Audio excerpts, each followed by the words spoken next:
Howdy, dorks.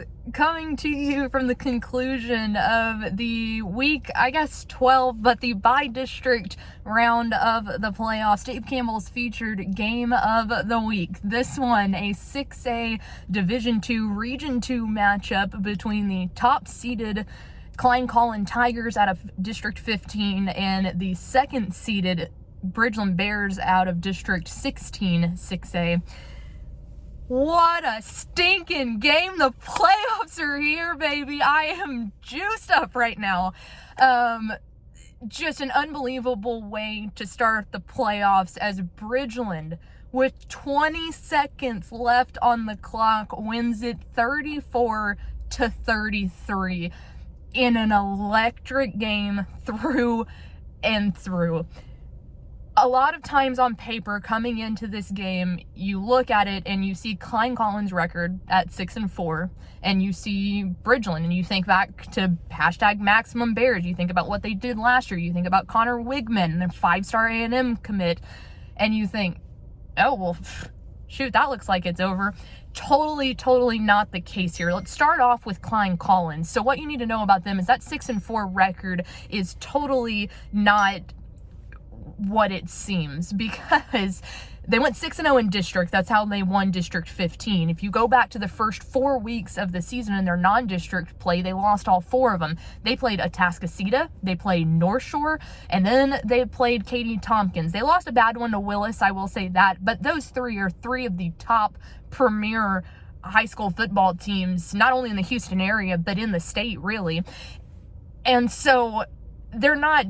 We knew coming into tonight that Coach Mitchell had said, he was like, look, we feel prepared for this. We don't look at Bridgeland like we have them. We look at it like they have us. And that was totally, completely warranted. And really, for most of the time in this game, Klein Collins looked like the better team. They looked, really well versed on all 3 phases of the game. They have a sophomore quarterback, Tucker Parks, who has really stepped up in a big way and really doesn't look like a 15-year-old kid out there. He's very versatile. He's got a good ball that he can throw, but really has turned into a runner. Jeremiah Hassan is an outstanding running back for them. Their defense was capitalizing on taking away from Bridgeland. Special teams looked good. They got down early, 14-7. It was tied 7-7, and then tied 14-14. And then at the very end of the first half, Klein Collins had a big touchdown that put them up 20-14 heading into the half. And then in the second half, we were like, okay, Bridgeland hasn't looked completely put together. Connor Wigman had been hurt earlier this year, and we were wondering, is he actually fully back? And you could tell very early on, Connor Wigman is absolutely back. He's not hurting from that injury. He was throwing the deep ball great, short passes great, no hesitation to run out of the pocket. But the Bridgeland defense was really struggling, especially coming out in the second half. They came out in the second half, tried an onside kick, didn't get it, and really it started to kind of tumble after there, and we're going, man, this isn't a Bridgeland that we're used to seeing. Maybe we were throwing a lot of it on the Wigman injury, but maybe their defense is just it was shooting themselves in the foot.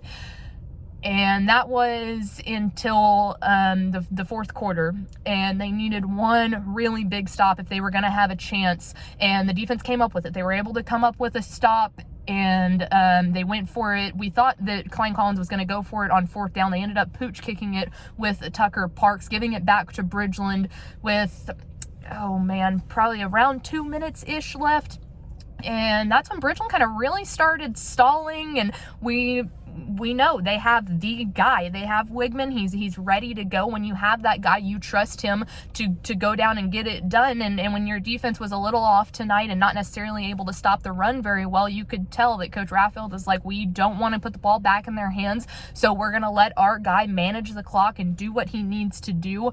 It almost looked like they wasted a little bit too much time, and then there he is, the king of Bridgeland football, Connor Wigman, threw a 6-yard touchdown to Andrew Molesky, the receiver, to put them up 34-33. They went for a 2-point conversion, didn't end up getting it, and was able to run out the rest of the 20 seconds to secure that win. And that's what the playoffs are all about, man. I said it in my rap in Valley Sports Southwest, but it's survive and advance. Those are the two words that genuinely matter. Style points don't matter anymore. The way that you played, it's just all you need to do is make sure that you have the larger sum on the scoreboard at the end of the night, and Bridgeland was able to get that done. It was a truly phenomenal performance, and Coach Raffield at the end, he was getting teary-eyed. He was proud of his guys. He told them beforehand, they've got a really, really special senior group here, and he told them in the pregame speech, I tweeted it out if you want to go back and watch it, but he was like, you play for these seniors because that's what it is in the playoffs. This is their last time to step out. And for some of them, like Wegman, he'll go on to play at A&M and get that second chance. But for some other guys, this is their last time really to ever play football. And so it means everything. And you saw that tonight. And for anyone who always says